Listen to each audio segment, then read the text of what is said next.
মহাভারতের কথা উঠলেই আমাদের চোখের সামনে একটা বিশাল দৃশ্যপট খুলে যায়।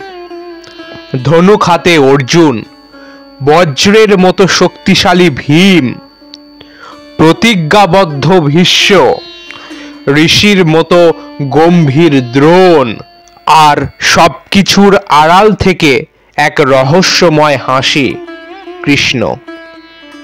আমরা মনে রাখি মহাযুদ্ধ, রথচক্র, পতন, প্রতিজ্ঞা, সম্মান, অভিমান। কিন্তু এই বিশাল চরিত্রমালার ভিড়ে একজন মানুষকে আমরা প্রায় ভুলেই যাই, যিনি যুদ্ধক্ষেত্রে দাঁড়াননি কিন্তু পুরো যুদ্ধের গতিপথ আগেই দেখে ফেলেছিলেন, যিনি তরোয়াল ধরেননি কিন্তু তার মস্তিষ্ক ছিল যুদ্ধের সবচেয়ে ধারালো অস্ত্র, যাকে অবজ্ঞা করা হয়েছিল দাসী পুত্র বলে, কিন্তু আজ তিনি পরিচিত নীতিশাস্ত্রের জ্যোতির্ময় আলো হিসেবে। তিনি বিদুর। একটি সাম্রাজ্য যখন পতনের পথে হাঁটে, তখন প্রথম যে মানুষটি সেটি বুঝতে পারে সে সাধারণত হয় নীতিবান, সত্যবান আর ভবিষ্যদ্দ্রষ্টা।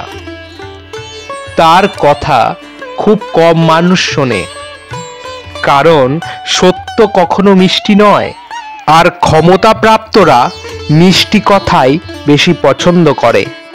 আজকের বাস্তব পৃথিবীতেও তো আমরা দেখি, যে সত্য বলে তাকে অপছন্দ করা হয়, যে সতর্ক করে তাকে হাসাহাসি করা হয়, যে ভবিষ্যৎ দেখে তাকে অবজ্ঞা করা হয়, যে অন্যায়ের বিরুদ্ধে দাঁড়ায় তাকে বাদ দেওয়া হয়।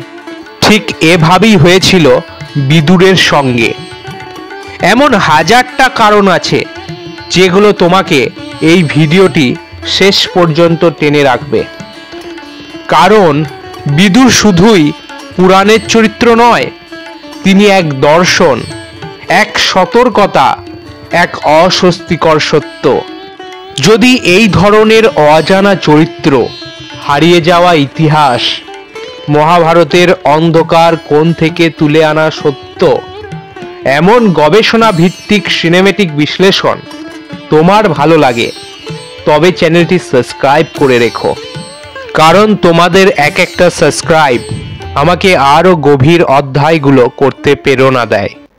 এখন চলো শুরু করি সেই চরিত্রের গল্প, যার এক সতর্কবাণী বদলে দিতে পারত ইতিহাস, যার হয়নি গুরুত্ব কিন্তু ইতিহাস তাকে ভুলতে পারেনি। বিদুরের জন্ম কোনো সাধারণ ঘটনা নয়, বরং এটি মহাভারতের প্রথম বড় রহস্য। কুরু রাজবংশে উত্তরাধিকার সৃষ্টির জন্য সবচেয়ে শক্তিশালী তপস্বী ব্যাসদেব স্বয়ং রাজমাতাদের কাছে গমন করেন। প্রথমে রাজরানী অম্বিকা। ব্যাসদেবকে দেখে তিনি এতটাই ভীত হয়ে চোখ বন্ধ করে ফেলেন, ফলে জন্ম নেয় অন্ধ সন্তান ধৃতরাষ্ট্র। দ্বিতীয়বার রাজরানী অম্বালিকা। তিনি এতটাই ভয়ে ফ্যাকাশে হয়ে যান, ফলে জন্ম নেয় দুর্বল পাণ্ডু। তৃতীয়বার পাঠানো হয় এক দাসীকে, চতুর, বুদ্ধিমতী, স্থিরচিত্ত, ভয়হীন। তিনি ব্যাসদেবকে দেখে ভয় পেলেন না, চোখ বুঝলেন না, ফ্যাকাশে হলেন না, বরং মাথা নিচু করে সম্মান দেখালেন। ব্যাসদেব বলেছিলেন, এই সন্তান হবে বুদ্ধির দ্বীপ, এ জন্ম নেবে ধর্মের ছায়া থেকে।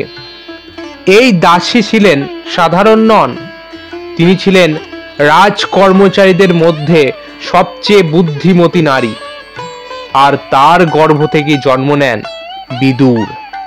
অনেক শাস্ত্রে বলা আছে, বিদুর ছিলেন যম অর্থাৎ ধর্মরাজের আংশিক অবতার, ধর্মের প্রতীক, নীতির আলো, অন্ধকারেও ভবিষ্যৎ দেখার ক্ষমতা। তবুও সমাজ তাকে ডাকত দাসীপুত্র। এটাই ছিল বিদুরের জীবনের প্রথম অবমূল্যায়ন। একটা সমাজ যেটা বাহ্যিক পরিচয়ে তাকায়, সে কখনো আত্মার শক্তি দেখে না। হস্তিনাপুরের রাজসভা ছিল আগুনে ভরা একটি রাজনৈতিক অগ্নিকুণ্ড। ধৃতরাষ্ট্র ছিলেন অন্ধ, কিন্তু তার অন্ধত্ব ছিল শুধু চোখে নয়, তিনি ক্ষমতা, আবেগ, পক্ষপাত এবং সন্তানের অহংকারেও অন্ধ ছিলেন। আর সেই সভাতেই শকুনি ছিলেন ষড়যন্ত্রের স্থপতি। দুর্যোধন ছিল আগুনে কণাগুলো ছড়িয়ে দেওয়া বালক। দুঃশাসন আগুনে ঘি ঢালার কাজটি করত। আর সবাই মিলেই রাজসভাকে বানিয়ে ফেলেছিল এক বিষাক্ত পরিবেশ। এই পরিবেশের মাঝে দাঁড়িয়ে থাকতেন একমাত্র সত্যভাষী চরিত্র বিদুর। তিনি ছিলেন রাজা নন, রথী নয়, যোদ্ধা নয়, কিন্তু তার সামনে কথা বলতে ভয় পেত অনেক রাজপুরুষ, কারণ তিনি সত্য বলতেন নির্দ্বিধায়। ধৃতরাষ্ট্রকে তিনি শতবার সতর্ক করেছিলেন, অন্যায়কে স্নেহ করলে পতন অবধারিত। সন্তানকে ভালোবাসা মানে তার ভুলকে বাড়ানো নয়।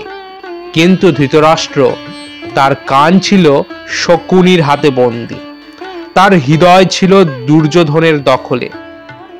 বিদুর ছিলেন সভার নৈতিক মেরুদণ্ড, যে মেরুদণ্ড ভেঙে পড়লে রাষ্ট্র পড়ে যায়। দুর্যোধন পাণ্ডবদের জন্ম থেকেই ঘৃণা করত। শকুনি সেই ঘৃণাকে আরো ধারালো করত। কিন্তু পাণ্ডবদের নীরব রক্ষক ছিলেন বিদুর।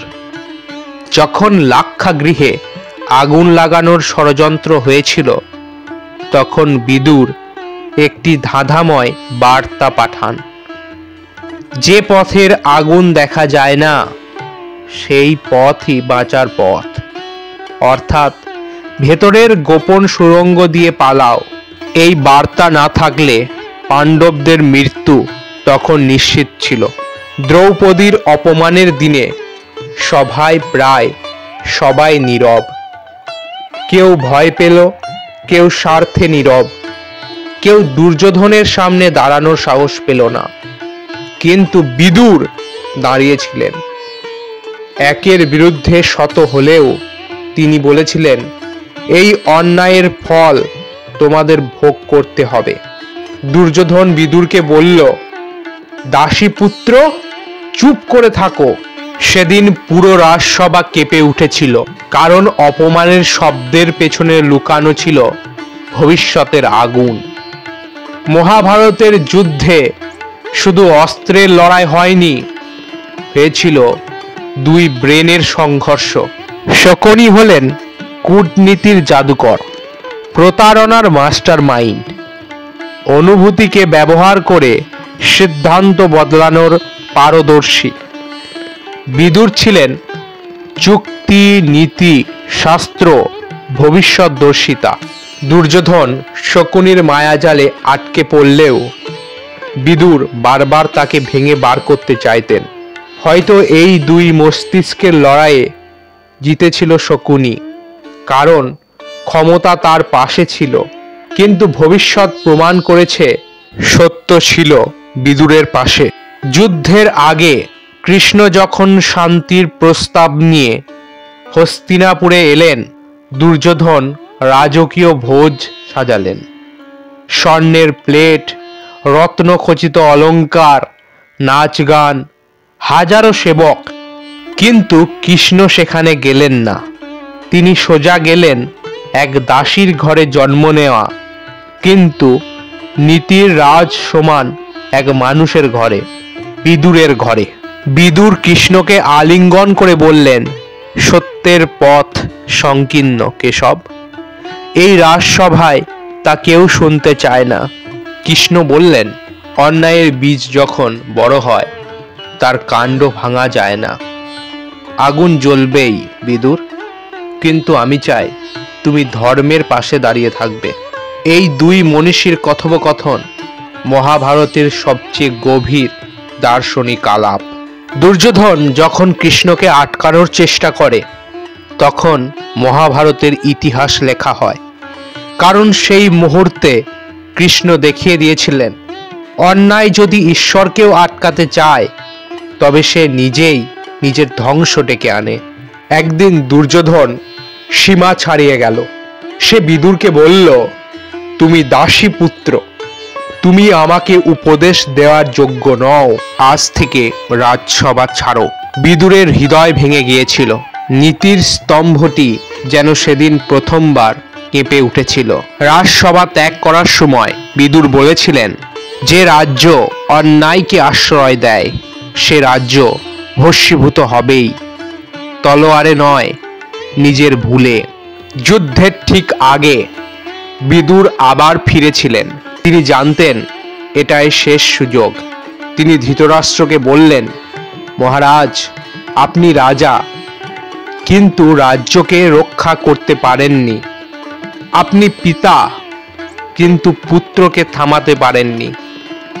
আজকের যুদ্ধের দায় আপনারও। ধৃতরাষ্ট্র কেঁদে ফেলেছিলেন। যুদ্ধের পর হস্তিনাপুর ভেঙে পড়েছিল। এই ভাঙাচোরা পৃথিবীটি বিদুরকে আর টানেনি। তিনি বনে চলে গেলেন, নিঃশব্দে, নিশ্চিহ্নে। কেউ কেউ বলে তিনি ধ্যানমগ্ন অবস্থায় দেহ ত্যাগ করেন, আর তার আত্মা মিলিয়ে যায় ধর্মদেবের মধ্যে। তার মৃত্যুও ছিল তার জীবনের মতোই নীরব, গভীর, সৌম্য। বিদুর নীতি আজও নেতৃত্ব, প্রশাসন, ব্যবসা, সম্পর্ক, এমনকি যুদ্ধনীতিতেও ব্যবহার হয়। কিছু মূল শিক্ষা: অন্যায় যত বড়ই হোক, পতন তার নিশ্চিত। সত্য সবসময় কম লোকের মুখে থাকে। নেতা যদি সত্য না শোনে, তাকে ক্ষমতা নয়, বিপদ অপেক্ষা করে। সিদ্ধান্ত একটি সাম্রাজ্য বানাতে পারে, আবার ভেঙেও দিতে পারে। এগুলো শুধু ধর্মীয় শিক্ষা নয়, এগুলো আজকের কর্পোরেট, সংসার, রাষ্ট্রনীতি সব ক্ষেত্রেই সত্য। যে মানুষটি যুদ্ধের আগুন দেখেছিলেন, যে মানুষটি বারবার রাজ্যকে বাঁচাতে চেয়েছিলেন, যে মানুষটি প্রতিটি কথা ছিল সতর্কবাণী, তাকে শোনা হয়নি, আর সেই কারণেই কুরুক্ষেত্র হয়েছিল। বিদুরের গল্প আমাদের শেখায় নীতিবান মানুষ সাধারণত একা থাকে, কিন্তু ইতিহাস শেষ পর্যন্ত সত্যের পক্ষেই দাঁড়ায়। এটাই বিদুর, মহাভারতের সবচেয়ে অবমূল্যায়িত জিনিয়াস, হারিয়ে যাওয়ার এক আলোক বিন্দু। তিনি না থাকলে সত্যের আলো আরও তাড়াতাড়ি নিভে যেত। এবার আপনি যখন ধৈর্যের সাথে শেষ পর্যন্ত এই ভিডিওটি দেখে ফেলেছেন, সত্যি আপনি প্রমাণ করেছেন আপনি একজন ধৈর্যশীল ও সত্যান্বেষী মানুষ। বর্তমানে অধিকাংশ মানুষ যখন ভালো জিনিস দেখার চেয়ে মন্দের প্রতি ঝুঁকছে, সেখানে আপনি কিছু অজানা বিষয় জানার চেষ্টা করছেন। অনেক ধন্যবাদ আপনাকে। অবশ্যই কমেন্ট করে জানাবেন আপনার মূল্যবান মতামত, আর লাইক করবেন, শেয়ারও করবেন এই প্রয়াসকে সার্থক করতে। সুস্থ থাকুন, ভালো থাকুন, সকলকে ভালো রাখুন। ধন্যবাদ।